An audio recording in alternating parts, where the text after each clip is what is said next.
नमस्कार दोस्तों, Himalayan Ayurvedic Sanjeevani HAS Herbals company में आपका हार्दिक स्वागत है। आज की वीडियो के साथ मैं आपका मित्र आचार्य सनोज सेमवाल गुरुजी आपके लिए नई औषधि जड़ी बूटियों के बारे में जानकारी देने के लिए आ रखा हूँ। दोस्तों, आपको पता ही है कि यदि हमारा स्वास्थ्य अच्छा है, स्वास्थ्य ठीक रहेगा तो हमारा तन मन से हर मनोयोग हर कार्य पूर्ण करेंगे हम। शास्त्र में लिखा भी है कि समदोषः समाग्निश्चा समधातु मलक क्रिया प्रसन्नात्मेन्द्रिय मनः स्वस्थ इत्यभिधीयते। अर्थात हमारे जो तीनों प्रकार के दोष है, वात पित्त कफ, ये समान मात्रा में हो, हमारी जठराग्नि अच्छी तरह से चले, हमारी जो धातुएं हैं, अलग अलग रस हैं हमारे शरीर में, वह सब पुष्ट हों, अच्छे हों, हमारा मन प्रसन्न हो, हमारी इंद्रियां स्वस्थ हों, तो यही स्वास्थ्य है। किसी ने कह रखा स्वस्थ शरीरे स्वस्थ मन, स्वस्थ शरीर में स्वस्थ मन का निवास होता है। तो इसी विषय पर आज आपके लिए मैं एक प्लांट ला रखा हूँ दोस्तों, जिसको कहते हैं कोबरा प्लांट। कोबरा प्लांट एक बहुत ही अच्छी आयुर्वेदिक जड़ी बूटी है। वैसे यहाँ मैंने अपने प्लांट लगा रखे हैं, बो रखे हैं गढ़वाल क्षेत्र में, उत्तराखंड में।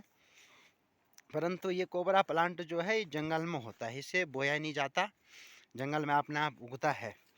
दोस्तों, इसको कोबरा प्लांट को जो इसका वानस्पतिक नाम है वो अरिसेमा टोटू ओसम बोलते हैं। इसे अरिसेमा टोटू ओसम इसका ये वानस्पतिक नाम है।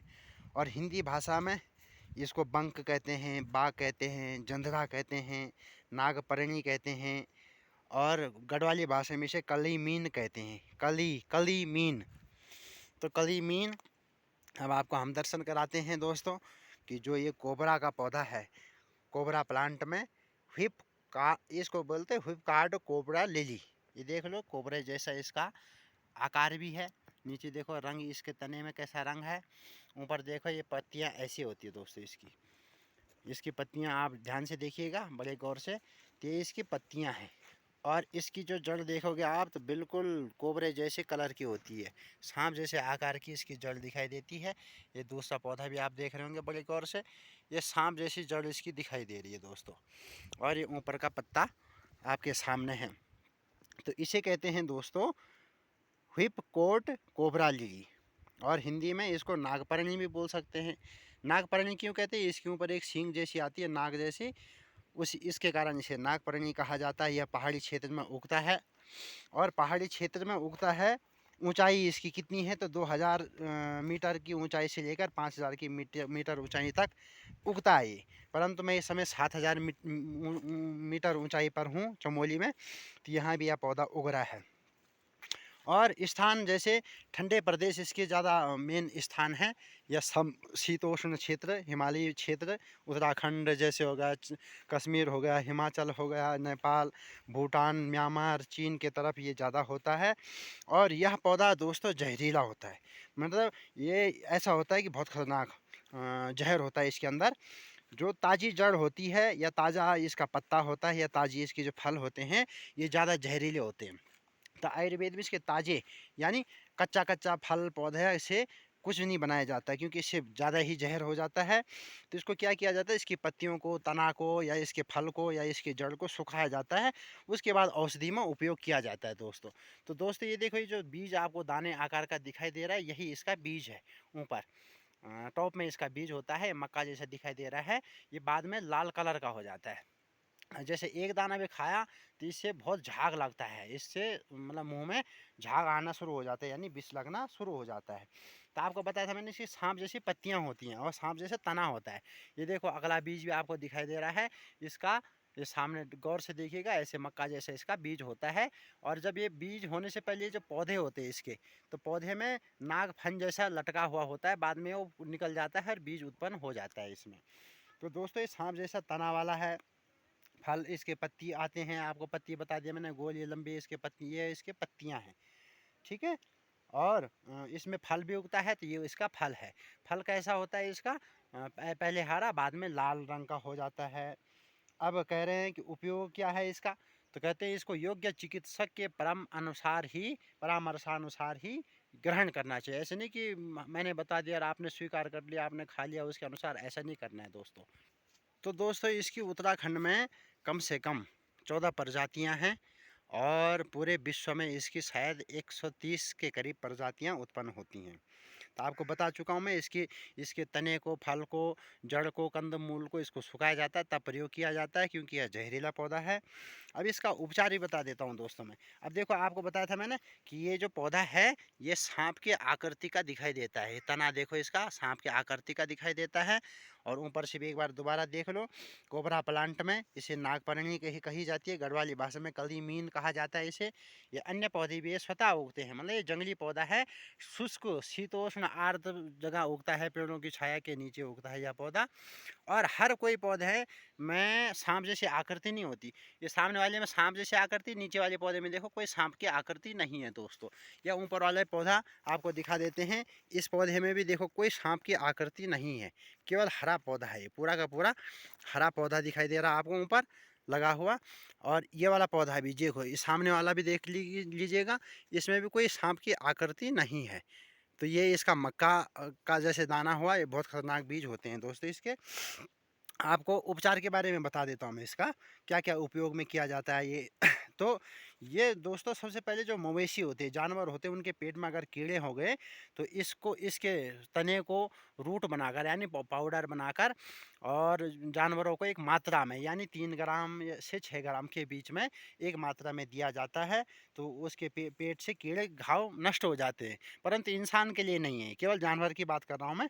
और घाव पे जैसे जानवर के कई घाव हो जाता है, कट जाता है, उसमें कीड़े पड़ जाते हैं बड़े बड़े, तो उन कीड़ों को मारने के लिए यानी परजीवी को मारने के लिए भी इसका रूट बनाकर उस घाव पे लगाया जाता है, पट्टी बांधी जाती है, तो वो कीड़े सब मर जाते हैं। और इसका जो तना है उसका सूखा पाउडर बना के मतलब लगाया जाता है। ठीक हो गया। और सांप के काटने पर, जैसे किसी व्यक्ति को सांप ने काट दिया तो इसका रूट पाउडर वहाँ पर बांध दो और उस व्यक्ति को हल्का सा खिला भी दो, तो उससे भी ठीक हो जाता है। और कई यहाँ गढ़वाल क्षेत्र में क्या करते हैं कि बीज, इसके जो ये बीज हैं, बीज में नमक मिलाते हैं और नमक मिलाकर भेड़ों को खिलाते हैं। तो भेड़ों के पेट में एक पेट दर्द का रोग होता है, जिसको कोलिक, इंग्लिश में कोलिक बोल सकते हैं हम, तो वह रोग होता है, वह भी ठीक हो जाता है इसको खिलाने से। और कहते हैं कि सर्पदंश, यदि सांप ने किसी को डस दिया है, सांप ने काट लिया है, तो इसका जहर मतलब इसका रूट का पाउडर बनाकर, इसके तने का डंठल का पाउडर बनाकर 3 ग्राम की मात्रा में सुबह शाम अगर खिलाया जाए तो सांप का जहर में भी आराम मिलता है।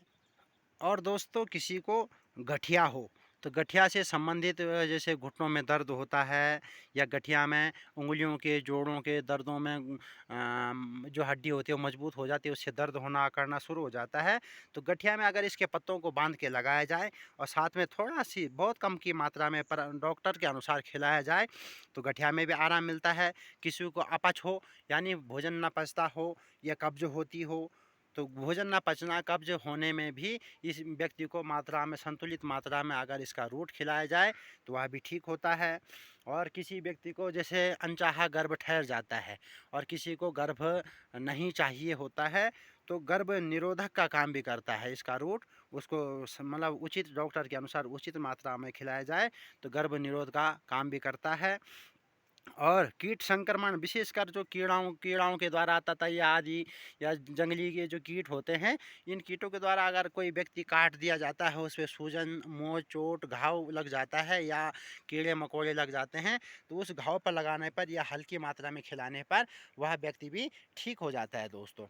और साथ में किसी को बवासीर की बीमारी हो, जैसे भगंदर होता है ना, वो 2 प्रकार का होता है, तो दोनों प्रकार के भगंदर बवासीर में भी इसका रूट खिलाया जाए तो वह भी बहुत उपयुक्त है उस बवासीर के लिए ठीक करने के लिए। पर ध्यान रहे इसका हरा यानी हरा पत्ता या हरा ये बीज या इसका नीचे का जो जड़ आलू टाइप का होता है जड़ में, उसको हरा नहीं खिलाना है, यानी सुखा के ही खिलाना है। हरे में ज़्यादा भयानक होता है, ज़्यादा जहरीला विषैला होता है यह पौधा। और इसका दोस्तों यदि कुत्ते ने काट दिया है तो कुत्ते के काटने पर जो रेबीज नाम की बीमारियां होती है, तो पुराने ज़माने के लोग क्या करते हैं कि कुत्ते के काटने के बाद भी इसका रूट बनाते हैं, कंदमूल जड़ का रूट बनाते हैं। उस रूट को संतुलित मात्रा में यदि उस व्यक्ति को, रोगी को खिलाया जाए तो कुत्ते का जो रेबीज जैसी बीमारी होती है, घातक बीमारी, वह भी ठीक होती है। किसी पे लीवर इन्फेक्शन हो, लीवर का संक्रमण हो, या श्वसन में समस्याएं हों, सांस लेने में कोई दिक्कत हो, जैसे दमा आदि समस्या, सांस का फूलना आदि में, तो इसका उचित मात्रा में दवाई के प्रयोग किया जाए तो वह व्यक्ति भी दोस्तों ठीक होता है। तो दोस्तों मैं आपको ये बता दूं कि इसकी मतलब उचित मात्रा क्या है, तो 3 ग्राम 4 ग्राम की मात्रा में इसको ले सकते हैं, परंतु इसको कच्चे में नहीं लेना है और ना ही आपने बिना किसी से परामर्श लिए यह काम करना है। ऐसा नहीं करना है दोस्तों। जब आपका डॉक्टर आपको उचित परामर्श देगा तभी आपने ये लेना है।